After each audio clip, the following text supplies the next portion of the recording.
ઓહો! પણ હું તો જો હરખ પદુડી થઈને કઈને દરવાજે ગોઠવાઈ ગઈ. કેમ કે આજે હું રાહ જોતી હતી મારા મોટા બેનની, જે વિન્ટર આખો ગાયબ હતા.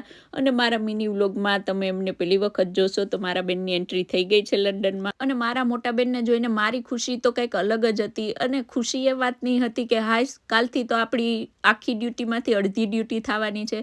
અહીંયા મહેશ્વરભાઈ માસીને જોઈને ખુશ થઈ ગયા. માસી એની હાઇટ માપે છે કે 3 મહિનામાં બહુ લાંબો થઈ ગયો છે.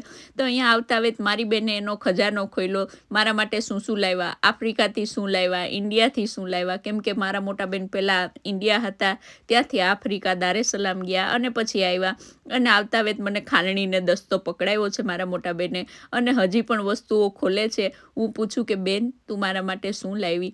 તો મારા બેને મને 2 કિલો ધાણા જીરું, મરચાંનો ભૂક્કો, હળદર આખો થાળ ભરીને આપ્યો. પછી મારી આંખમાં પાણી આવી ગયા અને મેં કીધું બસ કર બેન, બસ કર, હવે અમારાથી સહન નહીં થાય. પછી મેં કીધું કે બેન તું આના સિવાય કંઈ લાવી હોય ને તો બોલ. પણ આજની ખુશી મારી કંઈક અલગ હતી. આજે ભારતીબેન પહેલી વખત ઢોલિયા બેસીને વઘારેલી રોટલી તૈયાર બેઠા ખાય છે. મારી બેને સરસ મજાની રોટલી વઘારી લીધી અને હું જોતી હતી કે આજ તો ઓહો, મારા માટે તો સોનાનો સૂરજ ઉગ્યો. ઘણા દિવસ પછી આમ તૈયાર ભાણે જમવા મળે છે મને.